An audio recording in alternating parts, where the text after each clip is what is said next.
Have you ever been in a situation that felt so completely out of control that even the people who were supposed to be experts were starting to panic? We're about to jump into a story from the Bible, from the book of Matthew, that's not just about a storm. It's all about one single, incredibly important question. Who is this man? Everything we're going to talk about really hangs on this one verse, Matthew 8:26. But you got to notice the order here. Jesus first asks his friends, "You of little faith, why are you so afraid?"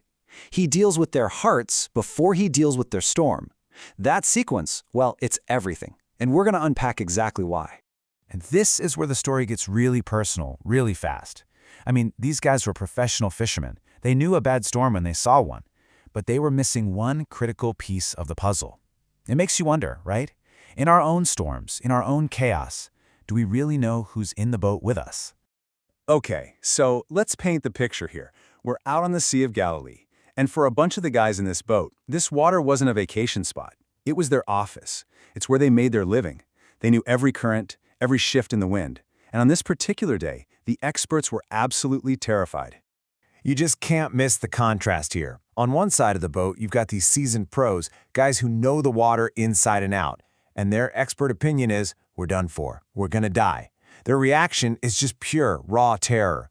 And on the other side, you've got Jesus, and he's fast asleep. And that really gets to the core conflict of the whole story. It's this massive gap between the panic of the disciples and the profound peace of Jesus.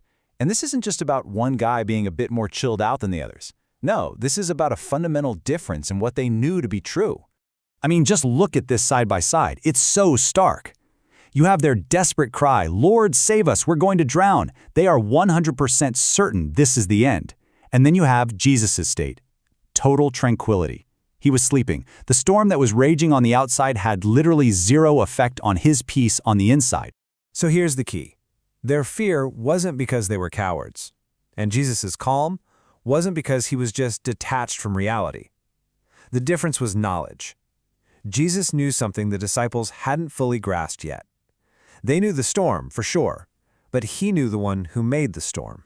All right, so let's dig into the first big takeaway from all this. Jesus points to the real issue, and you know what? It isn't the wind, it's not the waves, it's what was happening inside his followers. The problem was their fear was pointed in the wrong direction.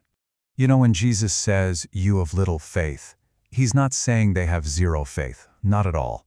Think of little faith as a faith that's real, but it gets swamped. It's a faith that forgets everything it knows to be true the second things get intense. And this matters so much. Listen, Jesus didn't get on their case for being in a storm. He's the one who led them into the boat to begin with. No, he rebuked their fear. And why? Because that terror proved they had completely forgotten who was right there with them. They were reacting to their circumstances instead of responding to the one who is in charge of their circumstances. And that brings us to the second lesson. And honestly, this one is just jaw-dropping. After dealing with their hearts, Jesus turns to the storm itself. And in that moment, their whole world gets turned upside down. They get a front-row seat to his absolute authority.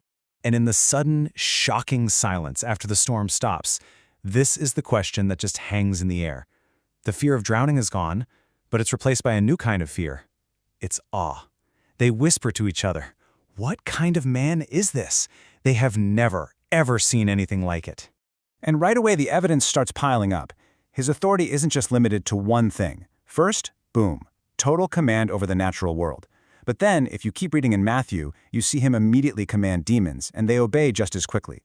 So you have two different kinds of chaos, natural chaos and spiritual chaos, and both of them completely submit to his simple command. So what's the answer to their question? Well, the entire Gospel of Matthew is written to prove this one single point. This man is the Son of God. He's the one with ultimate authority over everything, over creation, as they just saw, over sickness, over the spiritual world, and as we find out later, even over death itself. Okay, so that's the story. An incredible story. But how does something that happened 2,000 years ago actually help us right now? Let's talk about how we can take this truth and apply it to the storms that we're facing today. See, here's the connection. This authority isn't just some cool historical fact. It's a living, present reality. The very same power that told a raging sea to be quiet, is available to you in the middle of a stressful semester, an uncertain future, or your deepest anxieties.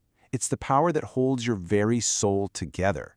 So what does this actually look like? Well, here are 3 practical things you can do. First, reframe. When you feel that anxiety rising, stop and ask, am I just reacting to the storm, or am I responding to the one who's in control of it? Second, name it.